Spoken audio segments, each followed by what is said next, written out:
할렐루야. 2022년 6월 4일 토요일 새벽, 우리 전 세대가 말씀과 기도로 나아가는 오늘 토요일 아침입니다. 함께하는 하루 묵상집 164페이지에 있는 오늘 말씀은 요한계시록 6장 7절에서 11절까지의 말씀 본문을 통해서 일곱 인에 담긴 심판 두 번째 시간입니다. 토요일에는 쉬운 성경 버전의 말씀이 되겠습니다. 요한계시록 6장 7절에서 11절 말씀을 제가 봉독하겠습니다. 어린 양이 넷째 인을 떼어내자 넷째 생물이 오너라 하고 외치는 소리가 들렸습니다.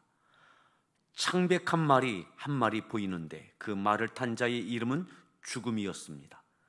죽음의 세계가 바로 뒤를 따라오고 있었습니다. 이들에게는 전쟁과 기근과 질병과 짐승으로 세상 사람의 4분의 1을 죽일 수 있는 고난이 주어져 있었습니다. 어린 양이 다섯째 인을 떼어내자 몇몇 영혼들이 제단에 놓여져 있는 것이 보였습니다. 이 영혼들은 하나님의 말씀을 증언하고 진실한 믿음을 지키다가 순교한 영혼들이었습니다. 영혼들은 큰 소리로 부르짖었습니다. 거룩하고 참되신 주님, 저희들을 죽인 자들을 어느 때에야 심판하시고 벌하실 것입니까? 그러자 그들에게 흰옷 한 벌이 각각 주어졌습니다. 그리고는 아직도 그리스도를 위해 순교할 형제들이 조금 더 있으니 그때까지 잠시 동안 쉬라는 말씀이 들려왔습니다. 할렐루야. 사랑하는 성도 여러분, 오늘 또 한 주간의 삶을 믿음으로 살아내시고 주말 토요일 아침을 맞이하셨습니다. 우리가 계속해서 요한계시록의 말씀을 대하고 있습니다. 상징적 언어들이 담겨 있는 요한계시록 6장부터 7 봉인된 심판에 대하여 말씀을 우리가 대하고 있습니다.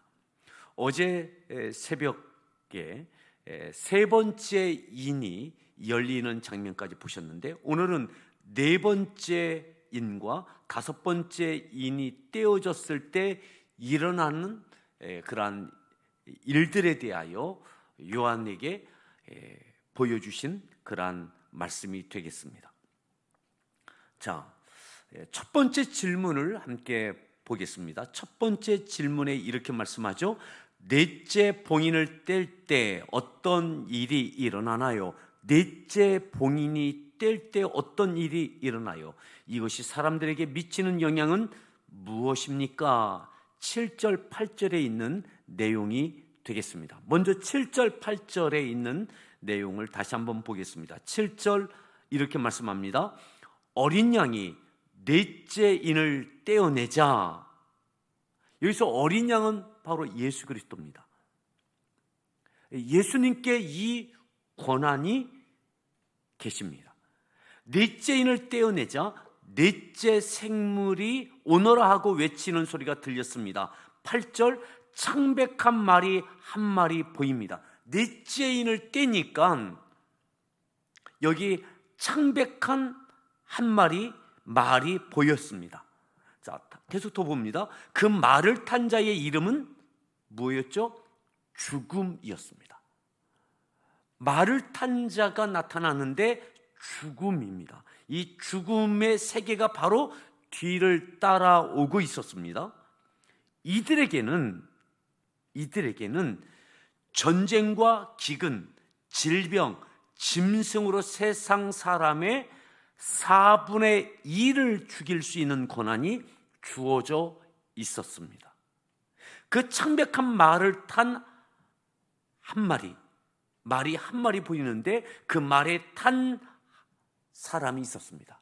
그것이 바로 죽음이었습니다. 이 죽음은 전쟁, 기근, 질병, 이와 같은 것들로 인하여 세상에 있는 사람들이 4분의 1이 죽음에 이르는 심판을 받게 되어질 것을 보여주셨습니다. 우리가 첫 번째부터 세 번째 인을 뗄 때 나타나는 인간들에게 있게 될 심판에 대하여 보았는데, 이 네 번째 인까지가 세상의 사람들이 받게 될 심판입니다. 심판. 바로 갖가지의 기근, 질병, 전쟁과 같은 것들로 인하여 세상의 4분의 1에 이를 만한 사람들이 죽음에 이르는 심판을 받게 되는 때가 온다는 것입니다. 그때는 우리는 알 수 없습니다. 그 넷째 인을 떼어내시는 분은 예수 그리스도 어린 양이십니다. 그때는 오직 하나님과 주님께만 그 주권이 있습니다. 그때가 되어지면 4분의 1의 사람들이 죽임을 당하는 이러한 질병, 전쟁, 기근, 오늘 이 시대도 끊임없는 질병, 그죠? 질병. 이 코비드 팬데믹으로 얼마나 많은 사람이 여전히 지금도 목숨을 잃고 있습니까?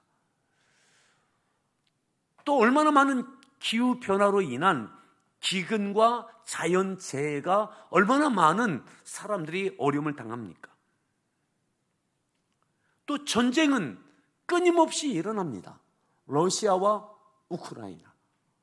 또 얼마 전에 미얀마 사태, 어쩌면 그것도 전쟁의 한 또 다른 어떤 모양이라고 할 수 있을 것입니다. 4분의 1의 생명을 잃은 것은 아니지만 이것은 전조현상이라고 볼 수 있을 것입니다. 그리고 주님께서 인을 떼는, 넷째 인을 뗄 때에는 세상의 사람들의 4분의 1의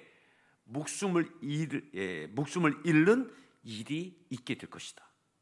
이것을 보여주셨어요. 누구예요? 사도 요한에게. 이것은 오늘 우리도 이 요한계시록을 통해서 그러한 때가 올 것을 믿으셔야 됩니다. 지금 곳곳, 세계 곳곳 우리 주변에 일어나고 있는 이 각종 재해와 전쟁과 질병들로 인하여 고통당하고 목숨을 잃고 있는 것은 지금도 심각한 고통이고 불안이지만 이것과 비교할 수 없을 만큼 4분의 1의 생명을 잃어버리는 이 급진적이고 급격하고 엄청난 규모의 어려움과 고통과 생명을 잃는 때가 반드시 온다.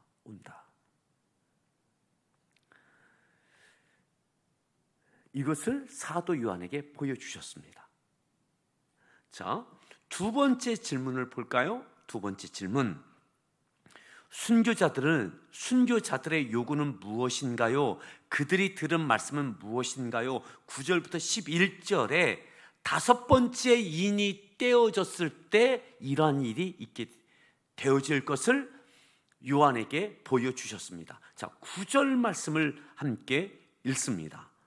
어린 양이 다섯째 인을 떼어내자 몇몇 영혼들이 제단에 놓여져 있는 것이 보였습니다. 이 영혼들은 하나님의 말씀을 증언하고 진실한 믿음을 지키다가 순교한 영혼들이었습니다. 순교한 영혼들. 다섯 번째 인을 떼자 성도들, 특별히 믿음을 지켜내고 사명을 감당해내고 진리를 수고하다가 목숨을 잃은 순교한 몇몇 영혼들이 보여졌습니다. 8절까지는 생명 4분의 1의 생명을 잃었습니다. 목숨을 잃었습니다. 심판을 받은 목숨을 잃는 것이었어요. 그런데 9절부터 나오는 것은 순교입니다. 똑같이 목숨을 잃었는데 무엇 때문에 목숨을 잃었느냐? 하나님의 말씀을 증언하다가, 사명을 감당하다가, 복음을 증거하다가, 또 진실한 믿음을 지키다가, 진리를 수호하다가 세상이 바뀌어지고 세상의 가치관으로 법이 제정되어지고 얼마나 많은 나라에서 하나님의 말씀을 인정하지 않는 법들이 세워지고 그 법을 어겼을 때에 법의 처분을 받는 일들이 일어나고 있는지요. 곧 우리나라에도 이러한 일들이 언젠가는 올 것입니다. 우리가 잘 알고 있는 차별금지법, 그죠? 동성애를 인정하는 것, 그런 법이 제정되어진다면 우리는 진리에 반하는 것이기에 그럼에도 우리는 진리를 수호할 것입니다. 그것을 따르는 법의 제재를 받는다면 제재받는 것도 감수해야 될지 모르겠습니다. 아니요, 감수해야 되겠지요. 감수해야 되겠죠. 그 법의 제재가 목숨을 빼앗는 것이라 할지라도 진리를 수호하시겠습니까?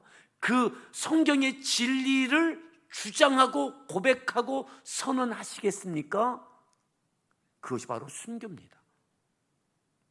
마지막 때가 되어지면 5번째 인을 떼니, 주님께서 봉인된 그 인을 떼니 사명을 감당하는 복음을 증거하다가 목숨을 잃은 사람들, 진리의 말씀을 믿음으로 지켜내다가 목숨을 잃은 순교한 영혼들이 보여졌습니다. 자, 10절에 이렇게 말씀하죠. 이 순교한 영혼들입니다. 10절, 이 영혼들은 큰 소리로 부르짖었습니다. 거룩하고 참되신 주님, 저희들을 죽인 자들을 어느 때에야 심판하시고 벌하실 것입니까? 무참하게 사명을 감당하다가 죽임받은 순교자들, 진리를 주장하고 수호하고 믿음으로 선언하고 고백하다가 법의 심판을 받고 사람들에 의하여 죽음을 당한, 목숨을 빼앗긴 이들이 하나님 언제 심판하십니까? 이렇게 부르짖을 때, 자, 11절 말씀이죠. 그러자 그들에게 흰옷 한 벌이 각각 주어졌습니다. 그리고는 아직도 그리스도를 위해 순교할 형제들이 조금 더 있으니 그때까지 잠시 동안 쉬라는 말씀이 들려왔습니다. 무슨 말이죠? 아직 때가 아니다. 심판할 때가 아니다. 좀 기다리라. 언제까지요? 아직도 그리스도를 위해 순교할 형제들이 조금 더 있다. 사명을 감당하다가 복음을 증거하다가 목숨을 잃을 형제들이 아직 조금 더 있다. 진리를 수고하고 진리를 주장하고 진리를 고백하다가 목숨을 잃을 형제들이 조금 더 있다. 그 마지막 승리할 때까지 기다리라. 어떻게요? 흰옷 한 벌이 각각 주어졌다고 그랬습니다. 주님께서 인정하신다는 거죠. 그 믿음을, 사명을 죽도록 충성한 것, 거룩한 하나님의 자녀 백성인 것을, 거룩한 흰옷을, 목숨을 잃은 그 순교자들에게 주어졌다. 너와 같은 사람들이 또 몇몇 있을 것이다. 그때까지 좀 기다리라. 사랑하는 성도 여러분, 우리는 그와 같은 시대를 향해서 점점 가까이 가고 있습니다. 하지만 두려워하지 않기를 바랍니다. 여전히 우리는 진리를 수호하고 하나님의 말씀이 진리인 것을 믿고 주장하고 선포하고 가르치고 이 말씀대로 실천하고 어떠한 불이익을 당해도, 어떠한 어려움을 당해도, 때로는 목숨을 잃어도 사명을 감당하다, 복음을 증거하다가 어떤 어려움을 당해도, 때로는 목숨을 잃어도 진리를 수호하고 사명을 감당하고 복음을 증거하는 맡겨주신 주님의 대위임 명령을 이루어가는 우리 모든 성도들 될 수 있기를 바랍니다. 우리는 어쩌면 우리의 믿음을 지키기 위해서, 사명을 감당하기 위해서 더 좋은 환경을 위하여 기도하고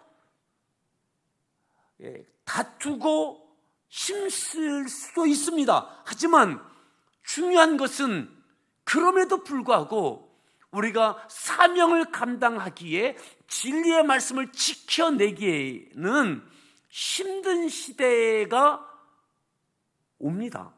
그것이 하나님의 뜻입니다. 하나님의 말씀입니다. 거스를 수 없습니다.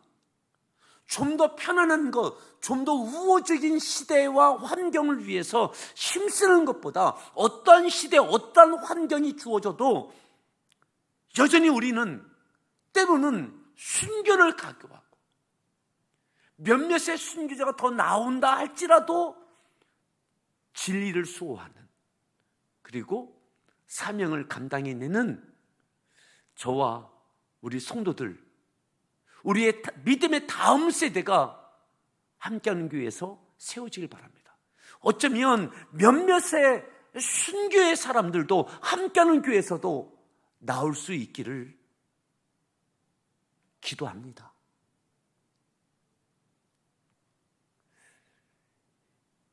일곱 본인 가운데 오늘은 넷째 인과 다섯째 인이 열리어졌을 때 어떤 일이 일어날지에 대해서 사도 요한에게 주님께서 보여주신 것들입니다. 오늘 우리에게도 네 번째, 다섯 번째 인이 떼어졌을 때 어떤 일이, 어떤 시대가 올 것인지 우리에게 분명히 보여주고 계십니다. 그때를 향해서 우리는 가고 있습니다. 상수님 여러분, 오늘 이 말씀이 무겁게 와 닿는 것이 아니라 우리의 믿음이 의연해지고 담대해지고 결연해지는, 그렇게 우리가 더 든든히 세워지고 우리의 가정이, 우리의 자녀들이 그렇게 세워지는 그러한 은혜가 있기를 바랍니다. 다시 함께 볼까요? 질문 첫 번째, 넷째 봉인을 뗄 때 어떤 일이 일어나요? 이것이 사람들에게 미치는 영향은 무엇인가요? 두 번째 질문, 순교자들의 요구는 무엇인가요? 그들이 들은 말씀은 무엇인가요? 이 말씀을 묵상하시겠고요, 또 나와 가정을 위해 어떻게 적용할지, 나를 위한 기도, 가족을 위한 기도, 그렇게 기도하시고 또 세품 우리 공동체를 위해서도 함께 기도하시겠습니다. 이 시간 우리 함께 묵상하도록 하겠습니다. 묵상하신 후에 함께 나누고 기도하는 시간 갖도록 하겠습니다. 함께 묵상합니다.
우리가 이 시간 함께 청춘 목장팀을 위하여 기도합니다.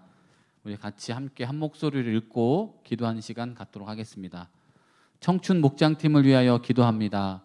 청춘의 리더들에게 힘과 지혜를 주셔서 주님의 뜻대로 움직이는 청춘들 되게 하옵소서. 청춘을 통해 예수님의 복음을 전하는 모든 사역들 가운데 주님이 함께 해주시고 능력 주시옵소서. 주일 1시 30분에 드리는 예배 가운데 주님께 영광이 되고 간증을 준비한 자들과 티나 찬양팀에게 성령 충만함을 주시옵소서. 우리 이 시간 함께 이 기도 제목 놓고 우리 함께 기도하는 시간 갖도록 하겠습니다. 함께 기도하시겠습니다.